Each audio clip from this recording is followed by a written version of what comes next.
بسم اللہ الرحمن الرحیم، السلام علیکم، welcome to the educationist your own YouTube channel. آج کی ویڈیو بڑی زبردست ہونے والی ہے کیونکہ اس کے اندر ہم ایک بہت زبردست پوئم کے بارے میں بات کرنے والے ہیں۔ پوئم کا نام ہے دا فیری کوئن، اوکے، جس کو لکھا تھا ایڈمنڈ اسپینسر نے۔ یہ تصویر جو آپ کو نظر آ رہی ہے یہ ایڈمنڈ اسپینسر کی ہے۔ ایڈمنڈ اسپینسر یہ ایک انگلش پوئٹ تھے اور یہ پیدا ہوئے تھے 1552 میں اور ان کی ڈیتھ ہوئی تھی 1588 میں، ٹھیک ہے۔ یہ زبردست ایک کرافٹس مین ہے انگلش ماڈرن ورس کے، یعنی شاعری کے اندر ان کو بہت بڑا مقام حاصل ہے۔ ان کو شاعروں کا شاعر کہا جاتا ہے۔ 18 سینچری میں الیگزینڈر پاپ نے ان کو کمپیئر کیا تھا کس سے؟ Mistress whose faults we find، جس کے فالٹس تو ہمیں نظر آتے ہیں but love her with them all, لیکن اس کے باوجود بھی ہم اس کے فالٹس کے باوجود بھی اس سے محبت کرتے ہیں۔ ناول کے بارے میں کی فیکٹس جو ہے اس کو جان لیتے ہیں۔ It is an English epic poem ہے یہ۔ اس کے بعد یہ ٹوٹل اس کے اندر بکس جو ہیں وہ 6 ہیں۔ جو فرسٹ 3 بکس ہیں وہ 1590 میں پبلش ہوئی تھیں، پھر جو اس کا دوسرا پارٹ ہے بک 4 سے لے کے 6 تک اس کو ری پبلش کیا گیا 1596 میں۔ اور یاد رکھنے کی بات یہ ہے کہ اس کی 36,000 لائنز سے بھی زیادہ ہیں اور اس کے اندر سٹینزاز جو ہیں وہ 4,000 ہیں، اور یہ ایک one of the longest poem ہے انگلش میں جو لکھی گئی ہیں۔ اور اس کے اندر ایڈمنڈ اسپینسر نے اسپینسیرین سٹینزا جو بڑا فیمس ہے انگلش پوئٹری میں، اس کو انوینٹ کیا تھا اور اسی کے اندر فرسٹ ٹائم اس کو یوز کیا تھا، اوکے۔ اور جو فرسٹ 3 بکس ہیں اس کو اس نے کوئین الزبیتھ ون جو ہے انگلینڈ کی، اس کو 1589 میں پیش کیا تھا۔ اور ان فیکٹ اس کا مقصد کوئین سے کچھ فائنینشیل گین حاصل کرنا تھا، کچھ پیسے نکلوانے تھے، اور اس کا فائدہ اس نے اٹھایا تھا کہ کوئین نے پر ایئر اس کو 50 پاؤنڈز ایز اے پینشن دینے کا وعدہ کیا تھا۔ پوئٹ اور پوئم کے بارے میں کی فیکٹس جاننے کے بعد اب ہم شروع کریں گے اس بک 1 کی کینٹو 1 کی سمری، اوکے۔ بک 1 کی کینٹو 1 کی سمری آج ڈسکس ہوگی اس ویڈیو میں۔ سب سے پہلے یاد رکھیں کہ یہ پوئم جو ہے یہ ایک ایلیگری ہے، اور ایلیگری کا مطلب ہوتا ہے روپک، اور روپک کہتے ہیں فیری ٹیل کو، ٹھیک ہو گیا۔ اس کہانی میں آپ کو ایک فیری ٹیل کے بارے میں بتایا جائے گا، ایک ایسی ریاست کے بارے میں بتایا جائے گا جس کے کریکٹرز جو ہیں وہ فیری ریاست جو ہے اس سے بلانگ کرتے ہیں، ٹھیک ہے۔ اصل میں اس سے مراد انگلینڈ ہے، اور اس کا ٹائٹل کریکٹر جو فیری کوئین ہے وہ کوئین الزبیتھ ون کو ریپریزنٹ کرتا ہے، اوکے۔ اس کو بہت ہی اچھے انداز میں اسپینسر نے لکھا ہے۔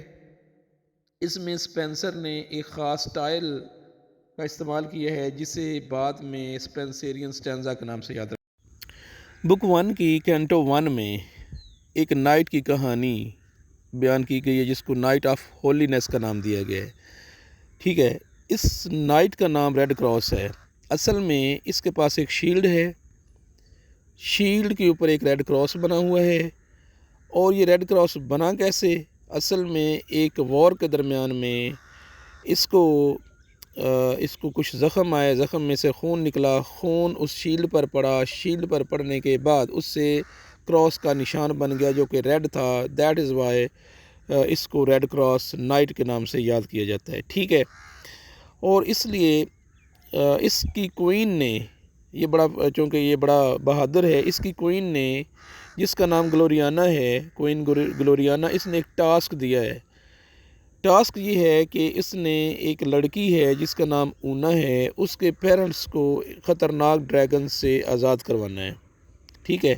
اس طرح اونا کے والدین کو آزاد کروانے کے لیے 3 لوگ نکلتے ہیں، جس میں ایک ریڈ کراس ہے، ایک لڑکی ہے خوبصورت ہے جو انوسینس کو ریپریزنٹ کرتی ہے جس کا نام اونا ہے، اور اونا کے ہی پیرنٹس جو ہیں وہ قید ہیں ڈریگن کی قید میں، اور پھر ایک ان کے ساتھ ایک ڈویرف ہے یعنی بونا ہے، یہ سفر شروع کرتے ہیں، ٹھیک ہے۔ اونا بالکل ینگ ہے، بیوٹیفل ہے، انوسینٹ ہے، اور برائی سے بالکل اس کا کوئی لینا دینا نہیں ہے۔ جب یہ ٹریول کر رہے ہوتے ہیں تو تھوڑی دور آگے جانے کے بعد اچانک راستے میں ایک طوفان آ جاتا ہے۔ جس کی وجہ سے یہ اپنا راستہ بھول جاتے ہیں اور جنگل میں بھٹک جاتے ہیں۔ جب آسمان صاف ہوتا ہے یعنی طوفان تھم جاتا ہے تو یہ ایک غار کے پاس اپنے آپ کو پاتے ہیں، ٹھیک ہے۔ اونا اس غار کو پہچان لیتی ہے اور اندر جانے سے نائٹ کو منع کرتی ہے، لیکن نائٹ اس کے منع کرنے کے باوجود اس غار میں انٹر ہونے پر بضد ہے۔ اصل میں اونا جان گئی ہے کہ یہ کیو آف ایرر ہے، اور ایرر جو ہے وہ ایک بہت بڑی بیسٹ ہے، بہت بڑا درندہ ہے، جس کا جو فیس ہے is just like a woman, اور اس کا جو نیچے والا حصہ ہے، جو اس کا نیچے والا دھڑ ہے، وہ ایک شیر کی طرح ہے، وہ بہت خطرناک ہے، ٹھیک ہے۔ ریڈ کراس کو بیسٹ نے وارننگ دی ہے کہ اس کے غار میں داخل نہ ہونا، لیکن اس کے باوجود ریڈ کراس اندر داخل ہو جاتا ہے۔ جیسے ہی وہ اندر داخل ہوتا ہے تو وہ خطرناک بیسٹ یعنی بیسٹ آف ایرر اس پر حملہ کر دیتی ہے اور ریڈ کراس کو اپنی پونچھ یعنی دم میں لپیٹ لیتی ہے۔ ریڈ کراس تقریباً شکست کھانے والا ہوتا ہے کہ اونا اس کی ہیلپ کے لیے آتی ہے، اونا اس کے اوپر وار کرتی ہے اور اس طرح اس کا دھیان بٹتا ہے تو ریڈ کراس اس کے اوپر قابو پا لیتا ہے، اس کا گلا دبا دیتا ہے، اور اس طرح جو ایرر آف بیسٹ ہے وہ ختم ہو جاتی ہے، اس کو مار دیا جاتا ہے، اس کا سر کاٹ لیا جاتا ہے، ٹھیک ہے۔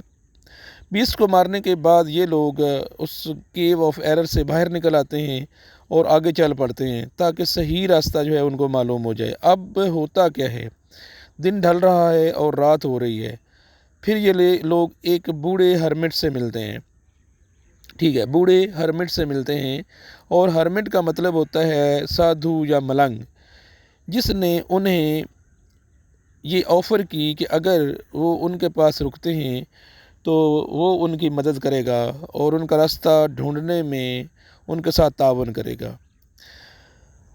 تو یہ لوگ ہرمٹ کے پاس رہنے کے لیے رک جاتے ہیں، اور جب یہ لوگ سو جاتے ہیں تو وہ بوڑھا ہرمٹ اصل میں ہرمٹ نہیں تھا، وہ اپنا اصل روپ دکھاتا ہے۔ ان فیکٹ وہ ایک کالا جادو کرنے والا بہت بڑا جادوگر ہوتا ہے۔ اصل میں یہ کینٹو ون کا ولن ہے جو ان لوگوں کو اصل حقیقت سے، اپنے اصل ٹارگٹ سے دور رکھنا چاہتا ہے۔ یہ نہیں چاہتا کہ یہ لوگ ڈریگن کے پاس جائیں، اس کو مارنے کے بعد یا اس سے اونا کے والدین کو آزاد کروائیں، ٹھیک ہے۔ تو یہ اپنی ایک چال چلتا ہے، یہ دو سپرٹس کو، دو بدروحوں کو یا دو چڑیلوں کو بلاتا ہے، ایک کو اونا کی شکل دیتا ہے اور سوئے ہوئے ریڈ کراس کے پاس بھیج دیتا ہے۔ اونا سوئے ہوئے ریڈ کراس کے پاس جاتی ہے اور اس کے پاس لیٹ جاتی ہے، اس کو کس کرنے کی کوشش کرتی ہے، اس کو لو اینڈ لسٹ کے سپنے دکھاتی ہے، لیکن ایٹ دا اسپاٹ یعنی عین وقت پہ ریڈ کراس جاگ جاتا ہے اور اس اونا کو، جو بھیس بدلی ہوئی اونا تھی، اس کو اپنے سے دور کرتا ہے، الگ کر دیتا ہے اور اس کو کس نہیں کرنے دیتا۔ اس کا ایک پلان جو ہے، آرچی میگو کا ایک پلان فیل ہو جاتا ہے۔ ایک پلان فیل ہونے کے بعد اس کو غصہ آتا ہے اور وہ نئی ترکیب جو ہے، ایک نیا پلان سوچتا ہے۔ کرتا کیا ہے کہ جو اونا کی شکل میں چڑیل تھی اس کو اونا کی شکل میں رہنے دیتا ہے، لیکن جو دوسری چڑیل تھی اس کے پاس، اس کو ایک جوان مرد کا روپ دے دیتا ہے، ٹھیک ہے۔ روپ دینے کے بعد نقلی اونا کو اور دوسرے مرد کو وہ ایک جگہ پہ اکٹھے کر دیتا ہے۔ اکٹھے کرنے کے بعد وہ جو ریڈ کراس نائٹ ہے اس کو جگاتا ہے، اس کو جگانے کے بعد اس کو کہتا ہے کہ یہ دیکھو، یہ تمہاری فیانسے، تمہاری فیوچر وائف، تمہاری لو، یہ کیا گل کھلا رہی ہے، یہ کیا حرکتیں کر رہی ہے، ٹھیک ہے۔ جس کو دیکھ کے جو نائٹ ہے اس کو غصہ آ جاتا ہے، غصے میں وہ نائٹ بغیر اونا کو لیے ہوئے ادھر سے نکل جاتا ہے اور اکیلے جنگل کی طرف سفر شروع کر دیتا ہے، ٹھیک ہو گیا۔ جب دوسری طرف اونا جاگتی ہے تو وہ دیکھتی ہے کہ اس کا ریڈ کراس نہیں ہے، وہ چلا گیا ہے، تو وہ بھی اسے ڈھونڈنے کے لیے نکل جاتی ہے۔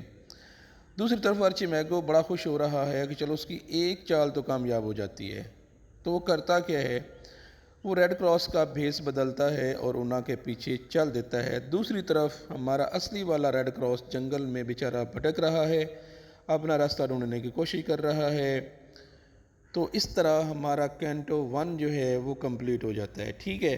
یاد رکھیے گا کہ فیری کوئن میں ایک جنگ دکھانے کی کوشش کی گئی ہے، جو کہ ایک نیکی اور بدی کے درمیان میں ہے، جو اچھائی اور برائی کے درمیان میں ہے، جس طرف ایک طرف جو اچھے لوگ ہیں وہ ہیں اور دوسری طرف ان کا مقابلہ برے لوگوں سے ہیں۔ بہرحال آخر میں جیت ہمیشہ سچائی کی ہوتی ہے، اچھائی کی ہوتی ہے۔